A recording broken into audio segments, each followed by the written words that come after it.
সীমাস kitchen and লাইফস্টাইলে আপনাদের সকলকে স্বাগত। আবার চলে এসেছে একটা নতুন রেসিপি নিয়ে।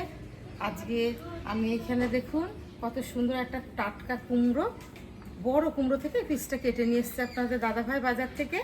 এটা আমি কাটবো, আর এই কুমড়ো দিয়ে কিভাবে টক বা চাটনি রান্না করা যায় সেটাই আজকে আমার কিচেনে দেখানো হবে। আপনারা প্রথম থেকে শেষ পর্যন্ত ভিডিওটি দেখতে থাকুন। চলুন এখন কুমড়োটা আমি কেটে নিই।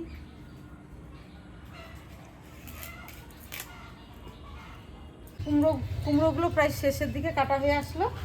এই অনেক রকম চাটনি বা আচার আপনারা খেয়েছেন, টক খেয়েছেন। এখন আজকে এটা একটা নতুনত্ব টক আমি রান্না করে আপনাদের দেখাবো। আপনারা ভিডিওটি প্রথম থেকে শেষ পর্যন্ত দেখতে থাকুন আমি কিভাবে এই কুমড়ো টক বা চাটনিটা রান্না করব। চলুন রান্নাটা শুরু করা যাক। রান্নাটা শুরু করি। আমি এখানে কুমড়োগুলোকে খুব ভালোভাবে ধুয়ে নিয়েছি। আর এই কুমড়ো টক বা আচারে দেওয়ার জন্য, চাটনিতে দেওয়ার জন্য আমি এখানে কিছু গোটা মশলা নিয়েছি। এগুলোকে আমি এখন ভেজে নেব। মৌরি আছে, জিরে, ধনে, দুটো শুকনো লঙ্কা, কয়েকটা দানা মেথি আর একটা তেজপাতা। আমি একটু বেশি পরিমাণে মশলাটা করছি, যেটুকু লাগবে এই টকে বা আচারে দেওয়ার জন্য সেইটুকু আমি দেব। কড়া গরম হয়ে গেছে, আমি মশলাগুলোকে সব ভেজে নিচ্ছি। খুব বেশি ভাজলে হবে না, তাহলে এই মশলার গন্ধটা চলে যাবে। খুব হালকার উপর ভেজে নিতে হবে, তাহলে মশলার একটা খুব সুন্দর গন্ধ পাওয়া যাবে। সর্ষের তেলে ফোড়ন দিয়ে দিচ্ছি। একটা শুকনো লঙ্কা হাফ চামচ, 5 ফোড়ন,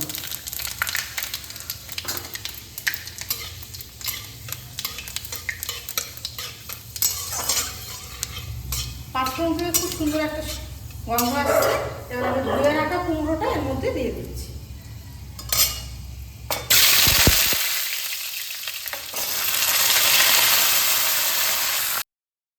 দিয়ে দিচ্ছি হাফ চামচ হলুদ, হাফ চামচ কাশ্মীরি লঙ্কার গুঁড়ো আর স্বাদ মতো লবণ। সব মশলাগুলো ভালোভাবে মিশিয়ে নিচ্ছি। দেখুন বন্ধুরা, আমি কুমড়োটা 5 মিনিট ধরে ভেজে নিয়েছি। ঠিক এরকম ভাজা ভাজা হবে, তবে কুমড়োর যে একটা কাঁচা গন্ধ সেটা চলে যাবে। আর কুমড়ো টক বা চাটনিটা খেতেও খুব ভালো লাগবে এরকম ভেজে নিলে পরে। গরম জল দিয়ে 5 মিনিট কুক করে নেব। গরম জল দিয়ে কুমড়োটাকে সিদ্ধ করে নিলাম।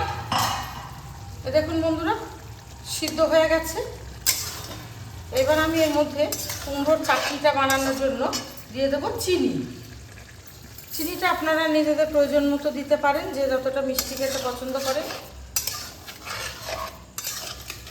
কুমড়োর একটা নিজস্ব মিষ্টতাও আছে। চিনি দিয়ে আমি কিছুক্ষণ ফুটিয়ে দেব। দেখতে দেখুন কতটা লোভনীয় লাগছে।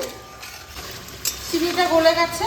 এবার কুমড়ো টকে টক ভাব আনার জন্য আমি এখানে পাকা তেঁতুল জল দিয়ে গুলে রেখেছি, এটা দিয়ে দিচ্ছি। দিয়ে কিছুক্ষণ ফুটিয়ে নেব। আপনারা বাড়িতে অনেক রকমভাবেই টক খেয়েছেন, একবার এইভাবে কুমড়ো টক বানিয়ে খেয়ে দেখবেন, অবশ্যই ভালো লাগবে। আর আমাকে কমেন্টে জানাবেন।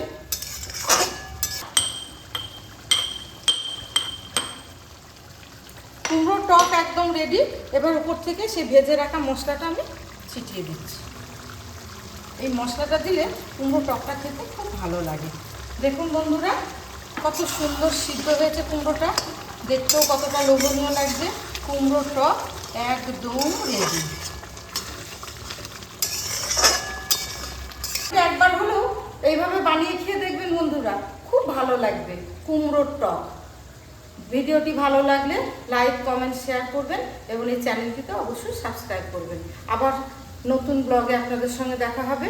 আপনারা সুস্থ থাকুন, ভালো থাকুন। আজকের মতো এখানেই শেষ।